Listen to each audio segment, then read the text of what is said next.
Hey guys, what's up? It's IG on the Disposablegorilla channel, and this is a ramble drama type video. Not so much, well, I guess there will be some drama. It depends on how pissy I get, right?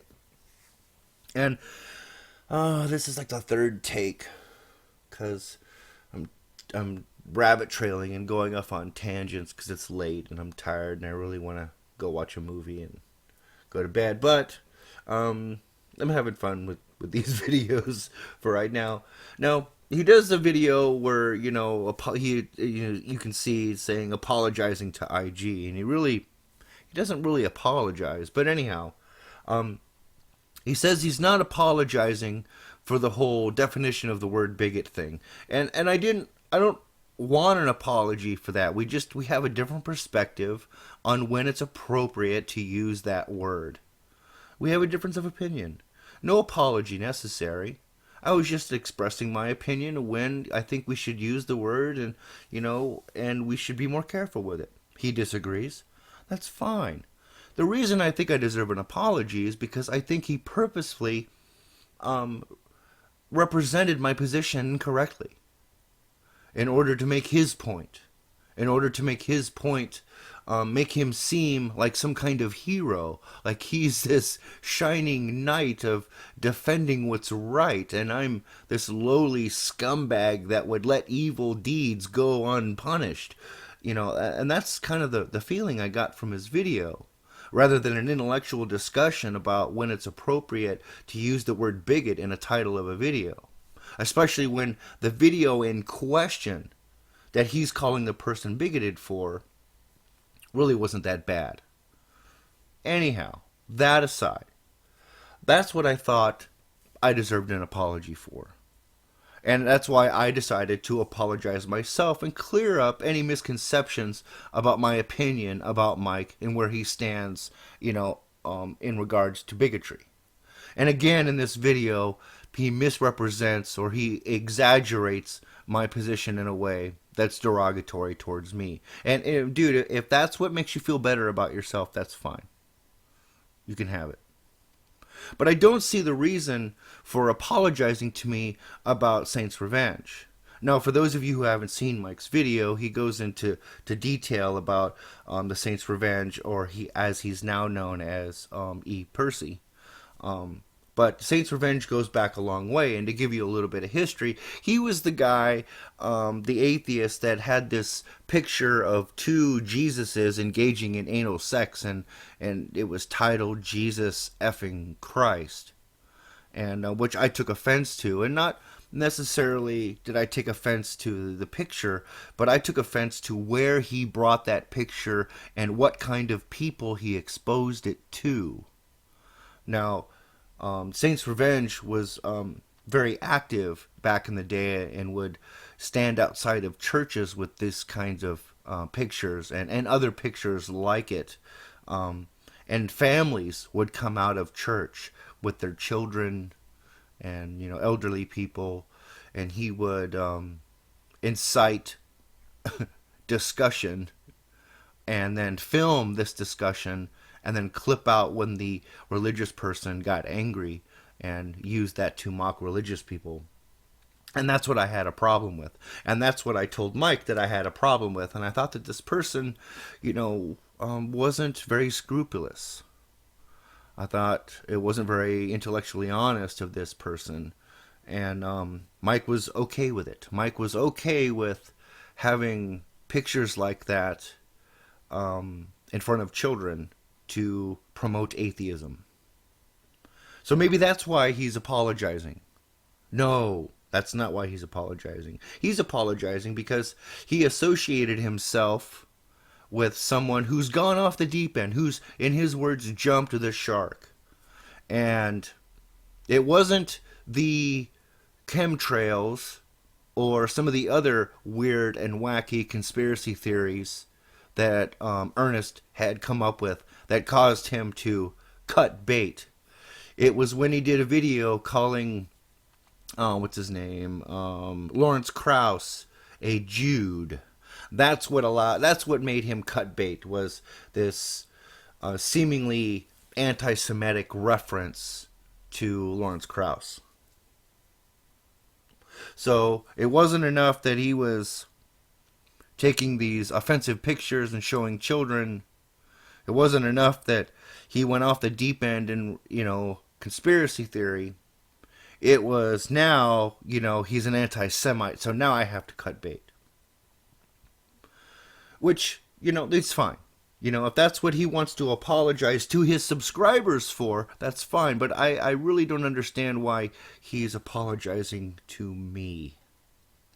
If you'd like to clarify that, Mike, I'd be happy to sit through a video where you clarify why you're cutting bait with the Saints' Revenge.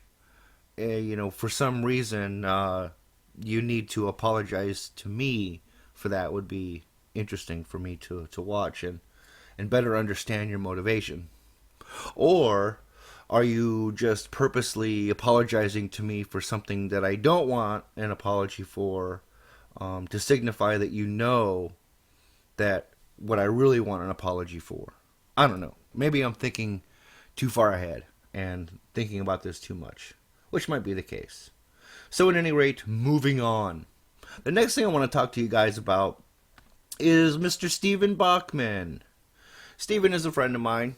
And you guys might recall back in the day of Atheism Defended and Gorilla going at it, Stephen came up a couple of times. And I've since then befriended Stephen, and I talk to Stephen, a few times a week on Skype. And he's a very pleasant guy, and he's got some interesting ideas, and I enjoy talking to him. He's somebody that I think is worth watching his videos, and even more so, he's somebody worth getting to know. So all of you guys who aren't subbed to Steven, go over there and give him a sub. Like his videos up. Give the guy some support. I like Steven. He's a good guy. And he's upset at Bionic Dance. Surprise, surprise. Now, a lot of you may remember a video I did on Bionic Dance's Google Glass scam, and it was a scam. I took that video down because I was afraid of the backlash of other people, and it wasn't really a battle I wanted to fight anyway.